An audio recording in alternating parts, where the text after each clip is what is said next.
வணக்கம் நண்பர்களே.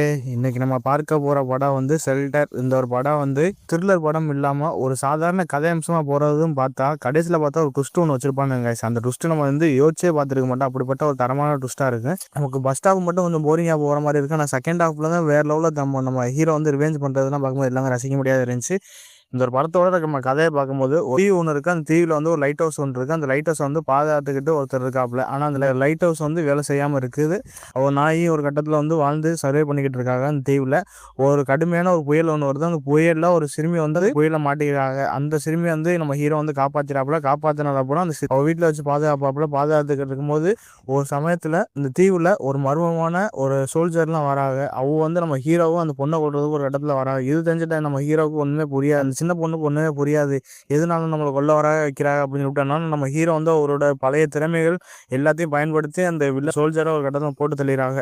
நம்ம ஹீரோக்கு எதுனால பிரச்சனைன்னு தெரியும். நம்ம சின்ன பொண்ணுக்கு அந்த என்ன பிரச்சனை நடக்குதுன்னு தெரியாமல் கொள்ளாமல் ஒரு கட்டத்தில் வந்து சர்வே பண்ணாங்க. அதுக்கப்புறம் இந்த தீவில் இருக்கிறது கொஞ்சம் ஆபத்து அப்படின்னு சொல்லிட்டு நம்ம ஹீரோ வந்து அந்த பொண்ணை வந்து வேற இடத்துக்கு போகிறாங்க. அங்கே பார்த்தா நம்ம ஹீரோவை போட்டு தள்ளுறதுக்கு ஏகப்பட்ட கொலையாளிலாம் ஒரு கட்டத்தில் வராங்க. அந்த கொலையாளி நம்ம ஹீரோவை ஒரு கட்டத்தில் வெறித்தனமாக கொள்றதுக்கு தேடுவாப்புல.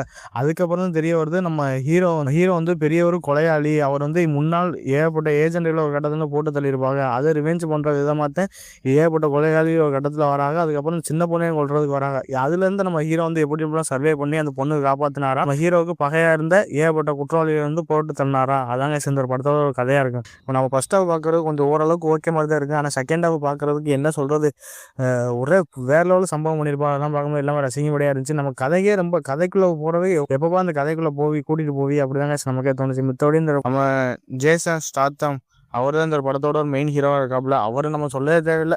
அவர் நடிக்கக்கூடிய படம்லாம் துப்பாக்கி இல்லாமல் நடிக்க மாட்டாப்புல. எல்லாம் வேற லெவலில் சம்பவம் பண்ணுற மாதிரி எல்லாத்தையும் கொலை பண்ணுற மாதிரி தாங்க நடிப்பாப்புல. அதே மாதிரி இந்த படத்தில் வந்து வேற லெவலில் சம்பவம் பண்ணியிருக்காப்புல. அதுக்கப்புறம் இந்த படத்தில் ஜெஸ்ஸின்னு ஒரு சின்ன பொண்ணு நடிச்சிருக்கு. அந்த பொண்ணோட ஆக்டிங் வந்து எல்லாம் பார்க்குறதுக்கு எல்லாமே ரசிக்க முடியாதாங்க. கண்டிப்பாக இந்த ஒரு படம் ஒரு ஒன் டைம் தாராளமாக வாட்ச் பண்ணி பார்க்கலாம்.